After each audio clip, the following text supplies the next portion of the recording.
Juan 7, del 30 al 36, vamos a darle lectura el día de hoy, vamos a escudriñar esos versículos el día de hoy. Juan 7, del 30 al 36.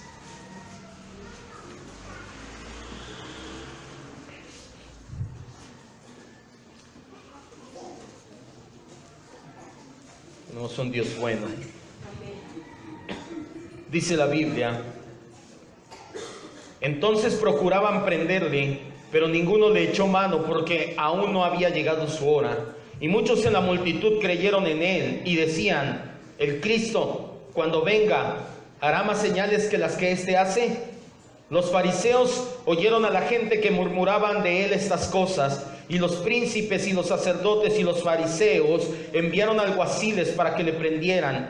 Entonces Jesús dijo: todavía un poco de tiempo estaré con ustedes e iré al que me envió. Me buscarán y no me hallarán, y a donde yo estaré, ustedes no pueden venir. Entonces los judíos dijeron entre sí: ¿a dónde irá este que no le hallaremos? ¿Se irá a los dispersos entre los griegos y enseñará a los griegos? ¿Qué significa esto que dijo? Me buscarán y no me hallarán, y a donde yo estaré, ustedes no pueden venir. Vamos a orar y a reconocer que estamos en las manos del Dios Todopoderoso.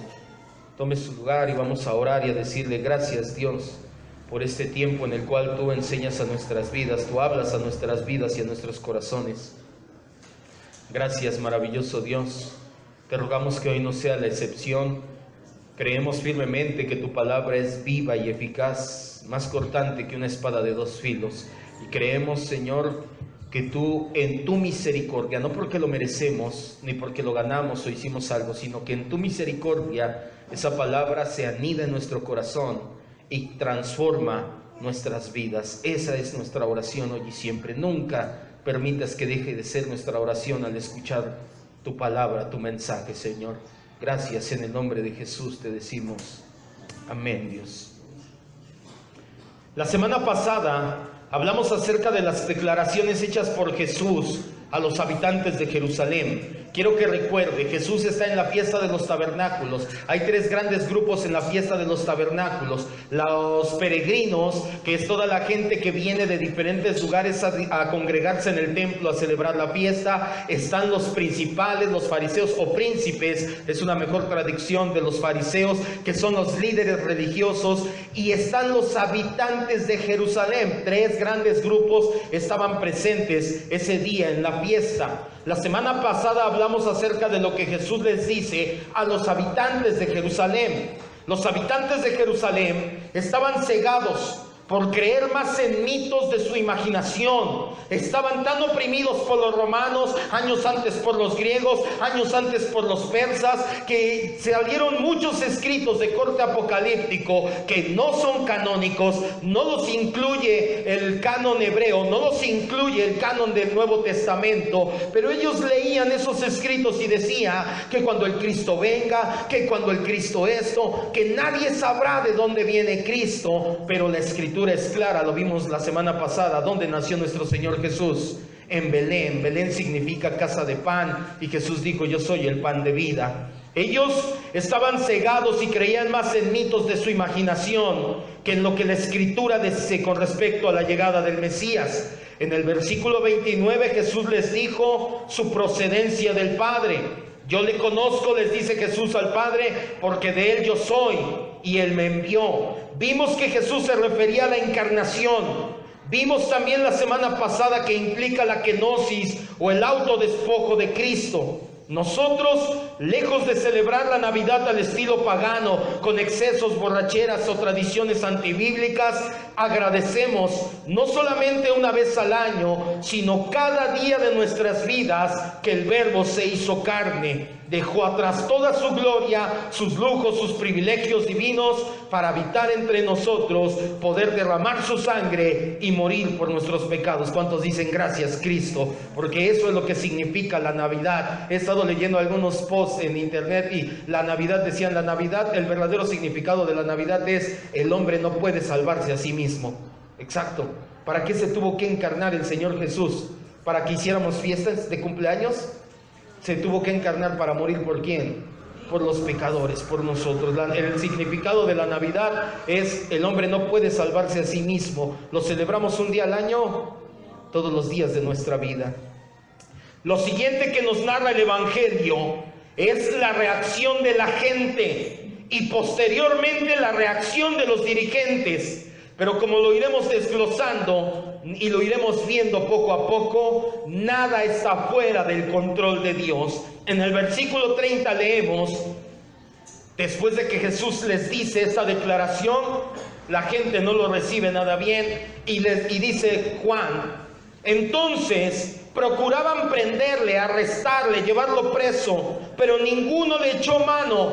¿Por qué? Porque aún no había llegado su hora. ¿Por qué procuraban arrestarlo? Porque su forma de hablar los confrontó. Primero los hizo darse cuenta que no entendían la esencia de la ley de Moisés. Versículos atrás Jesús los confronta y les dice: ustedes creen que saben la ley, no saben nada, juzgan pero no con justo juicio, porque si un niño se tiene que circuncidar el día de reposo, aún así lo circuncidan. Y luego se hace igual a Dios cuando dice: de Él yo soy y de Él yo procedo y Él me envió. Los judíos a su alrededor en ese momento entendieron y dijeron: este se está haciendo igual a Dios. Sin embargo, Juan, al narrar los hechos, tiene bien claro lo que Jesús mismo le dijo a María en el milagro de las bodas de Caná. ¿Se acuerda cuál es el primer milagro de Jesús en Juan 2?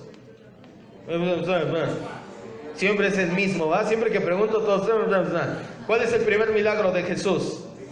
Convirtió el agua en vino. Juan 2 es invitado a Caná de Galilea, sube y cuando se acaba el vino, ¿qué le dice María? Jesús, se les acabó el vino. ¿Y qué le contesta Jesús? ¿No ha llegado qué? Todavía no llega mi hora. Mucha atención, porque aquí es la esencia de nuestra enseñanza. Aún no había llegado su hora. Significa que Dios es quien planeó todo y que se ejecuta su plan de forma perfecta. Recuerde esto, porque esto vamos a bajarlo en un momento. En el siguiente versículo nos muestra la bipolaridad de la gente. Versículo 31. Ahorita lo vamos a amarrar todo junto, vamos a ir parte por parte y después lo amarramos todo junto. Versículo 31. Y muchos de la multitud, ¿qué dice? Caray con la gente, ¿verdad? Aquí no es así. Aquí las personas somos siempre de un solo sentir. Mi sí es sí y mi no es no, porque lo que es de más, de mal procede, dice la Escritura. Pero bueno, aquí no es como en ese tiempo. En ese tiempo la gente decía: arréstelo. Y luego inmediatamente, ¿qué decían? No, pero sí creo en él. Vemos que la gente era un poquito bipolar. Somos todavía, a causa de la naturaleza pecaminosa. En el siguiente versículo, vamos a leerlo nuevamente, 31. Y muchos de la multitud creyeron en él y decían: el Cristo, el Mesías, cuando venga, ¿hará más señales de las que éste está haciendo? Al decir de la multitud, sin duda se refiere en su mayoría a peregrinos y no habitantes de Jerusalén.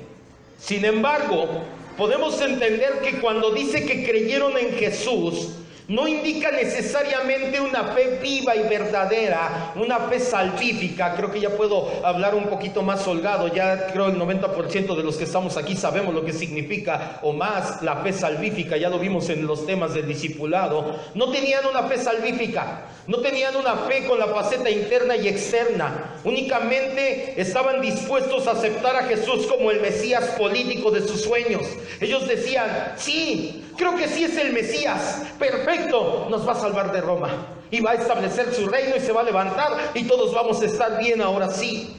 Basaban su actitud en los milagros que habían visto o en los relatos que habían escuchado. Ellos habían visto o habían escuchado que Jesús convertía agua en vino, que sanaba paralíticos. ¿Cuántos años llevaba el paralítico echado en el estanque de Betesda?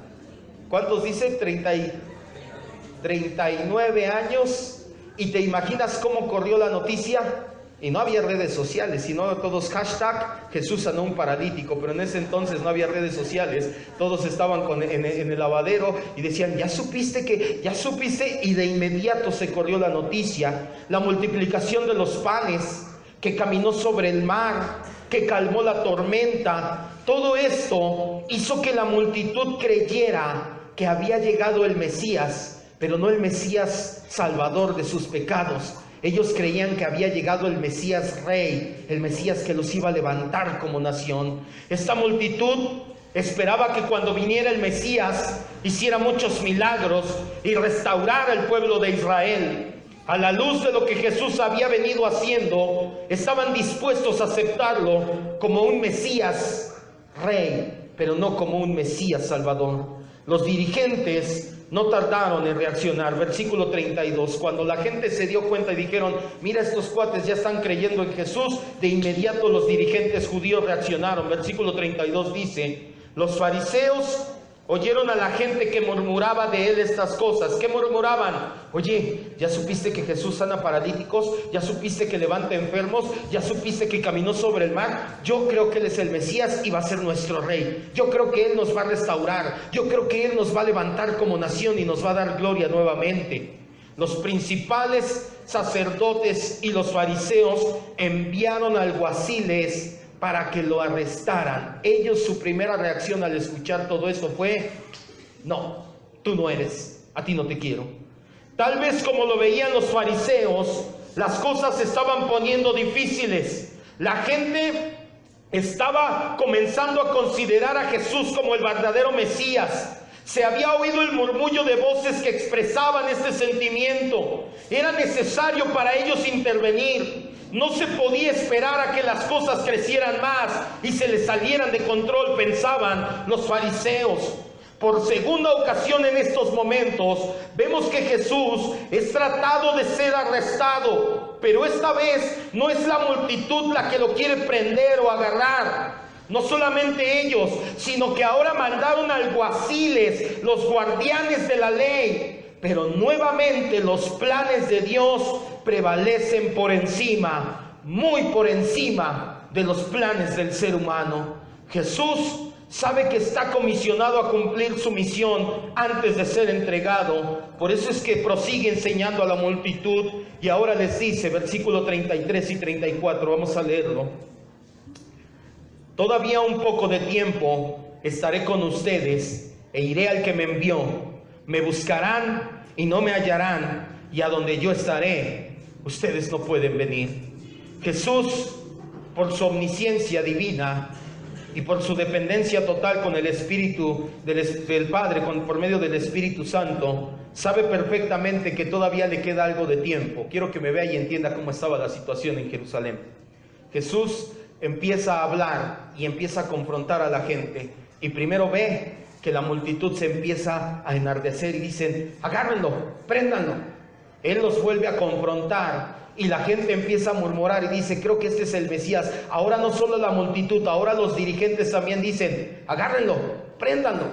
Pero Jesús entendía algo, porque es divino y tiene omnisciencia, y por su dependencia total del Padre, Él entendía que todavía no había llegado el tiempo. Por eso le decía: acuérdese de esto, mi hora no ha llegado. Sabe perfectamente Jesús que todavía le queda algo de tiempo para terminar su misión. Sabe perfectamente que permanecerá en la tierra unos pocos meses más. Según los cálculos, todavía estuvo al menos otros 6 meses más. La fiesta de los tabernáculos es en octubre. Él será crucificado en la fiesta de la Pascua, que es en abril del año siguiente. Hagan cuentas, de octubre a abril, ¿cuántos meses son?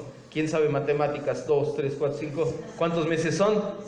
6 meses. Jesús entendía perfectamente. Él no estaba nervioso y decía: ay, me van a agarrar. ¿Cómo le hago? ¿Dónde me escondo? ¿Qué hago? ¿Qué? Judas, Simón, Juan. Jesús no hizo nada. Jesús dijo: me faltan 6 meses. Ahorita todavía me falta mucho por hacer, mucho por predicar, mucho por enseñar. Todavía el Padre tiene el perfecto control de las cosas. Aún por encima de lo que esta gente y de lo que estos dirigentes están planeando, Dios está por encima de todo. No me va a pasar nada. Pero sus afirmaciones: me buscarán y no me hallarán, y a donde voy ustedes no pueden venir. Nuevamente las personas, cegadas por su pecado, las interpretan literalmente.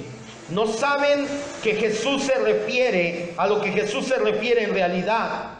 El Señor, nosotros lo sabemos ahora, se estaba refiriendo a su resurrección y a su ascensión a los cielos. Cuando Jesús dice, yo un poco de tiempo me iré y a donde yo voy ustedes no pueden ir, se estaba refiriendo a que iba a resucitar y que iba a ascender a los cielos. Más adelante vamos a tratar estos temas a fondo. La multitud no entendió lo que Jesús decía, o lo entendieron, mejor dicho, muy diferente. Versículo 35 y 36. Entonces los judíos dijeron entre sí, ¿a dónde irá este que no le hallemos? ¿Por qué dice que se va y que no lo vamos a encontrar? Pues, ¿a dónde se va? ¿Se va a ir a los dispersos entre los griegos? ¿Va a enseñar a los griegos? ¿Qué significa esto que dijo, que me van a buscar y no me van a hallar? Y que a donde él va, nosotros no vamos a poder ir. ¿De qué está hablando? No solo lo entendieron de forma literal, se burlaron de Jesús. Estaban dándole a entender, ya que nosotros judíos no te hicimos caso, ¿te quieres ir con los griegos? Quiero que entienda esta situación. Los judíos hasta la fecha se sienten muy especiales por ser el pueblo de Dios. No han entendido la cita de Deuteronomio, donde el Señor les dice, ustedes son mi pueblo, pero no son especiales por ustedes mismos, son especiales porque soy yo bueno, igual con nosotros, somos hijos de Dios, somos especiales, pero no en nosotros mismos. Y ellos espejeaban a los griegos, a los romanos, a todos los paganos y los veían menos. Decían, Jesús, como yo, que soy judío, una raza superior porque Dios me escogió, no te hago caso, ¿vas a ir con esos griegos que no saben nada? Se estaban burlando de Jesús. No se estaba refiriendo Jesús, la gente, a los judíos helenizados. Se referían a personas de raza griega en su totalidad. Algunos manuscritos o algunas traducciones, ponen esa palabra griegas como paganos para hacer bien la distinción. No se dieron cuenta de que lo que dicen en burla, en mofa, en escarnio, contiene una gloriosa profecía. De hecho, los griegos se van a interesar en el evangelio. Eso lo vemos en Juan 12:20. No vaya, lo vamos a ver después, más adelante. Y se extenderá por toda la tierra las nuevas de salvación, y se va a establecer el reino de Dios, y los que se burlaban van a buscar y no van a encontrar nada. Ellos se estaban burlando de Jesús y decían, ¿qué? ¿Vas a predicar tu evangelio a los griegos? ¿Ellos te van a creer? ¿Qué pasó después? Se le predicó el evangelio a los griegos y creyeron, y todo el mundo conocido creyó en Jesucristo o escuchó el plan de salvación de Jesucristo. En estas pocas palabras, en estos 6 versículos, encontramos un patrón que se repite una y otra vez, y ese es el tema al cual nos vamos a adentrar. El plan perfecto de Dios que nadie puede frustrar. Primero, la multitud quiere apresarlo. Dice, no me gusta lo que estás diciendo, me estás confrontando. ¿Quién te crees para hacerte igual que Dios? Pero no había llegado su hora. Después lo mismo, pero ahora mandaron alguaciles enviados por líderes religiosos y no pudieron. Y por último, le hacen burla, le hacen escarnio, y ellos ni siquiera entendían que si era parte del plan perfecto de Dios. ¿Qué? ¿Te vas a ir a predicarle a los griegos? Jesús, te aseguro que en su corazón estaba pensando, sí, se le va a predicar a los griegos, y van a creer más griegos y más paganos que judíos en Jesucristo. Van a creer más de ellos en mí. Este es el corazón del sermón del día de hoy. Que salgamos de este lugar con nuestra mente renovada en esta verdad. Dios nunca hace nada por casualidad. Dios no comete errores. Él tiene un plan, un propósito y un diseño específico para todo en el universo. Lo demostró cuando guardó a nuestro Señor Jesús para que cumpliera a la perfección su misión. Pero no termina ahí. Mucha gente cree y piensa así, como era Jesús, por eso Dios lo guardó, tenía su plan de salvación. No termina ahí. El plan perfecto de Dios también prosigue en nuestras vidas. Romanos 8:29, muchos ya sabemos esta cita, pero vamos de todos modos. Romanos 8:29. ¿Ya se quiere ir o porque está un poquito distraído? No se distraiga. El plan perfecto de Dios se mostró en estas pocas líneas. Jesús queriendo ser apresado por la multitud, por los alguaciles, pero Dios teniendo el control y el plan perfecto. Aún lo que dicen de burla, ¿qué le vas a predicar a los griegos? ¿Van a creer en ti? Sí, ustedes lo dicen en burla, pero de hecho fue una profecía guardada en la Escritura. Nos damos cuenta que Dios nunca hace nada por casualidad ni comete errores. Pero es que es con Jesús, porque Jesús es el que nos salvó. No, también va para nuestras vidas. Romanos 8, 28 y 29. Sabemos que los que aman a Dios todas las cosas les ayudan a bien. Esto es a los que conforme al propósito de Dios son llamados, porque a los que antes conoció también los predestinó, del griego proorizo, ordenar todo de antemano en sus vidas. Dios ordenó todo de antemano en la vida de sus elegidos para que sean hechos conforme a la imagen, para que reflejen a Jesucristo. Por toda la Escritura encontramos esta verdad. La hemos estudiado en varias ocasiones. Ya hemos hablado que todo está predestinado desde la eternidad. Pero en esta ocasión no vamos a ir hacia la dirección de la predestinación. Muchas veces olvidamos de un modo de actuar de Dios para que todo lo que Él diseñó y planeó se cumpla, todo lo que Él predestinó llegue a buen fin. Muchas veces ignoramos la providencia de Dios. Este atributo de Dios, la Confesión de Fe Bautista lo describe como diciendo lo siguiente: Dios, quiero que entienda lo que es la providencia de Dios. Dios, el buen creador de todo, en su infinito poder y sabiduría, sostiene, dirige, dispone y gobierna todas las criaturas y todas las cosas, desde la mayor como el curso de las galaxias, esta es una nota mía, hasta la más pequeña como los átomos en el universo. Y aquí quiero hacer un paréntesis. Era R.C. Sproul quien decía: no hay un solo átomo en el universo que esté libre fuera de la soberanía de Dios, o Dios no es soberano. Y tiene razón. Yo no sé si usted sepa que ya murió Robert Charles Sproul apenas, ¿cuándo fue? El viernes me parece, acaba de morir. Sí, es una pérdida lamentable. Él ya está con el Señor.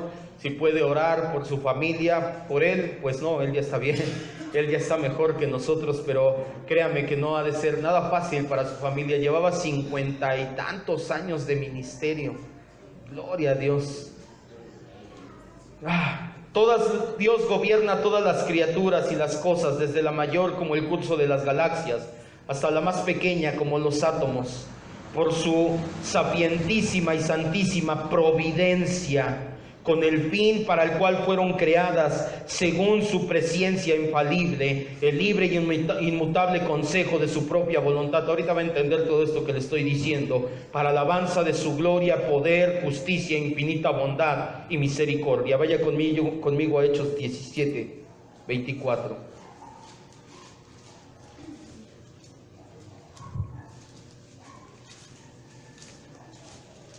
Hoy nos vamos a adentrar y estamos ya en la providencia divina,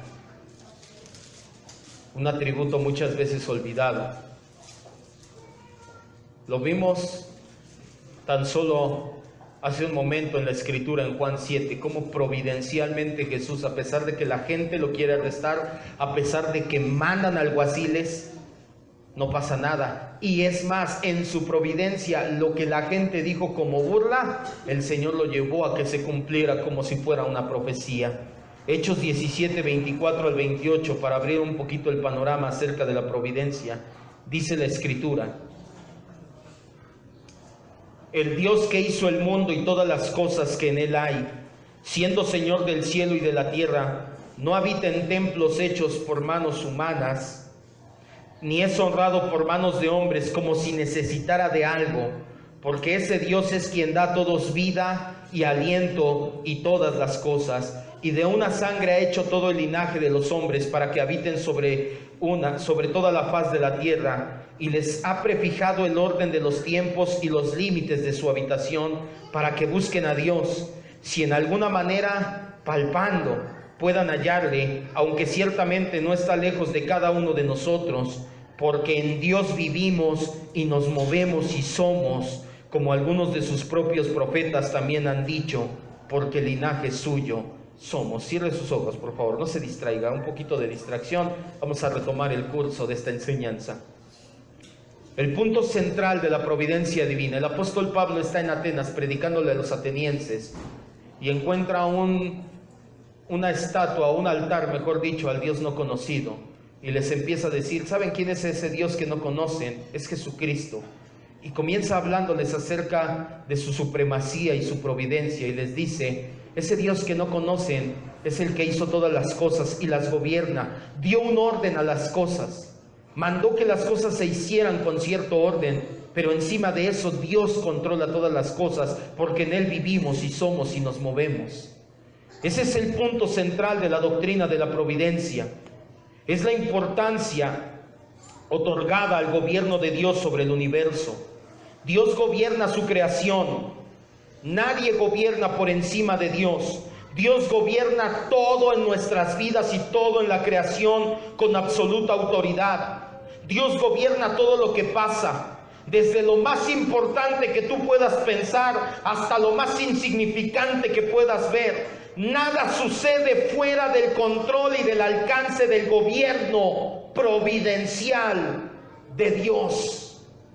La divina providencia significa que Dios ha creado y dado reglas de cómo funciona todo. Pero eso todo que Dios creó, lo hizo con tal sabiduría que lo que nosotros vemos como acontecimientos de suerte o de azar o de coincidencia, lo que nosotros vemos como reglas de cómo funcionan las cosas, es Dios dirigiendo todo para su gloria.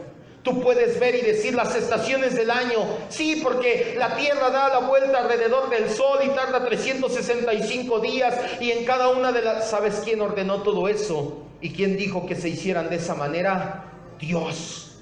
Las mareas, es que es la luna la que hace que la marea sube y baje. ¿Sabes quién ordenó todo eso y quién lo tiene controlado? Dios. La fuerza de gravedad, el curso de los astros, el ciclo del agua. Por eso la Biblia dice, y muchos dicen: ¿cómo dices tú que Dios es el que hace llover? Hay un ciclo hidrológico. ¿Sabes quién creó el ciclo del agua y quién lo controla? Dios. Las leyes de la física todas, cada fina pieza en cada ecosistema, los diferentes sistemas y órganos de tu cuerpo, Dios los creó y los diseñó. Hasta nuestro carácter y decisiones libres, Dios las usa en su favor y para su gloria. No abras tus ojos todavía, quiero que entiendas bien esta situación. Ya lo hemos entendido antes en temas como la soberanía. ¿Significa que somos títeres si Dios gobierna todo a su antojo? No. Somos criaturas con nuestra propia voluntad. Hasta podemos crear acontecimientos por nuestra propia cuenta. Sin embargo, el poder que nosotros ejercemos es secundario. Hay un poder por encima de nosotros que va dirigiendo todo para que Dios sea glorificado, y es la providencia. La providencia de Dios trasciende nuestras acciones. Dios cumple su voluntad a través de nuestras decisiones diarias humanas, pero no por eso viola nuestra libertad de conciencia.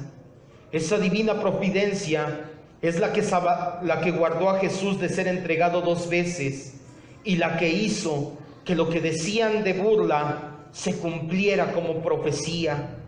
Pero no solamente actúa en el universo, en los reinos del mundo y en los personajes de la Biblia. Lo que quiero que entiendas, amado hermano, es que también cada uno de nosotros estamos, lo sepas o no, lo creas o no, bajo la divina y maravillosa providencia divina. Eso es lo que quiero que entiendas el día de hoy. Porque es bien fácil pensar en la providencia y decir: sí, Jesús, la Biblia, los reinos. Pero ¿te has puesto a pensar que tu vida también está bajo la providencia de Dios? Todo lo que hacemos y todo lo que nos sucede es bajo el plan perfecto de Dios. No hay nada que puedas hacer para frustrar, para cambiar o para retrasar ese plan. Lo acabamos de entender. Quisieron frustrar el plan de Dios, aunque no lo sabían, dijeron, arréstalo ya.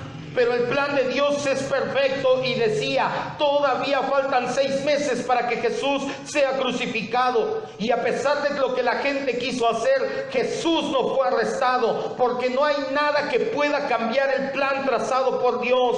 No lo puedes retrasar. Tus decisiones libres que tomas día con día, Dios las encamina en la providencia para que Dios sea glorificado. ¿Y cuál es la gloria de Dios? Ya lo hemos entendido, que nosotros seamos como Cristo. Así con tus ojos cerrados, para que entiendas lo que es la providencia divina, quiero darte un relato, quiero leerte un relato.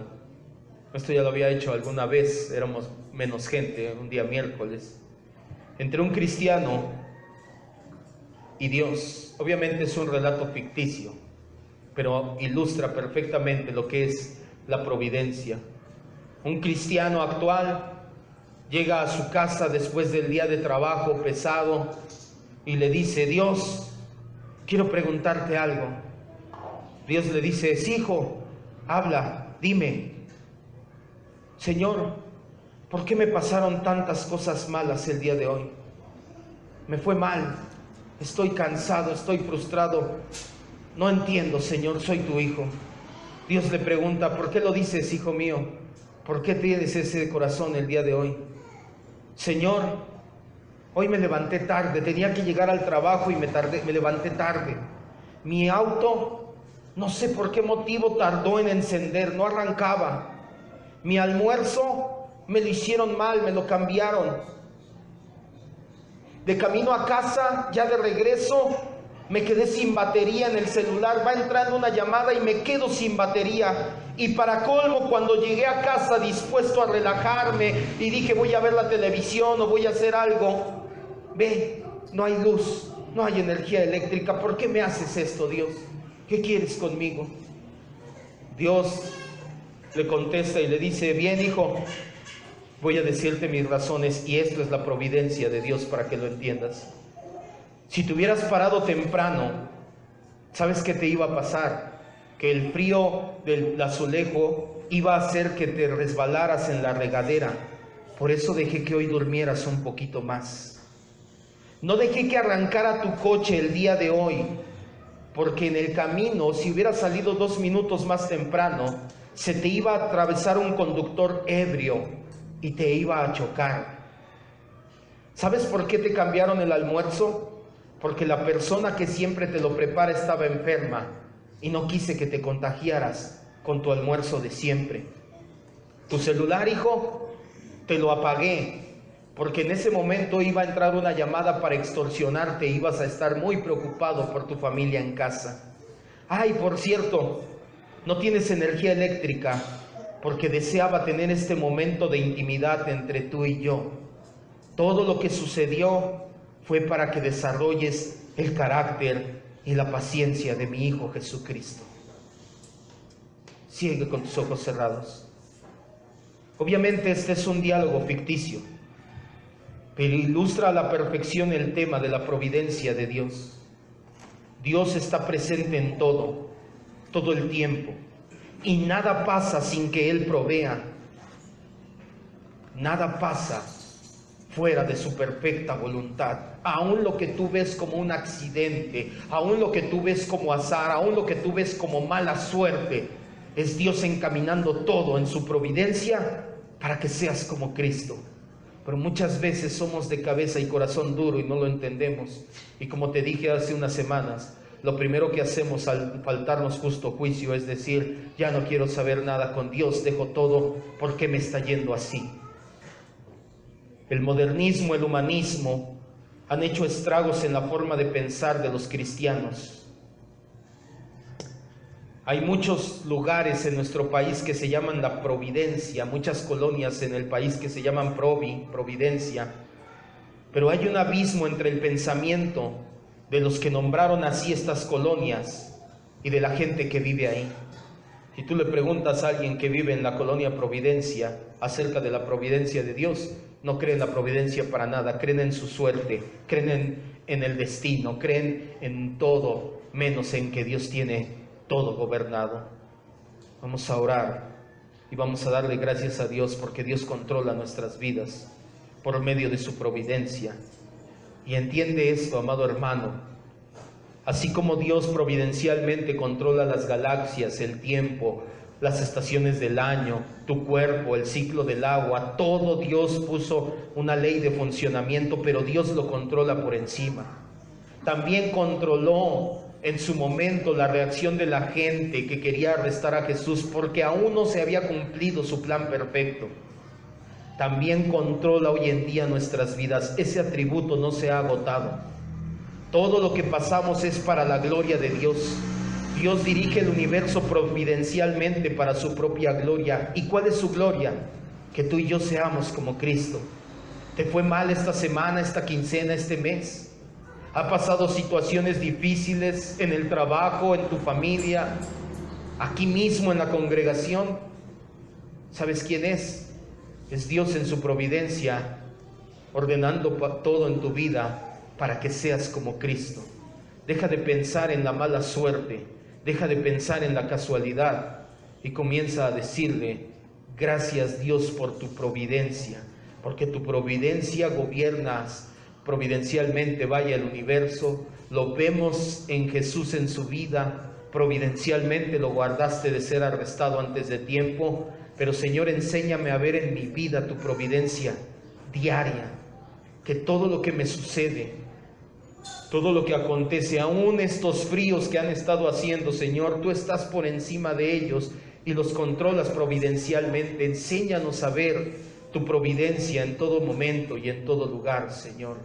Esa es nuestra oración el día de hoy, Padre. Gracias, Señor. Gracias.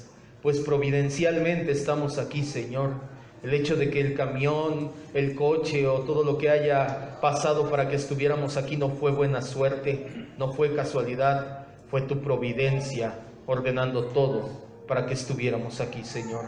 Enséñanos a discernir la providencia y enséñanos a confiar en ti y en tu plan perfecto. Que venga lo que venga y pase lo que pase, nada está fuera de tu control, de tu plan, de tu providencia divina. Gracias, Padre, en el nombre de Jesús te decimos.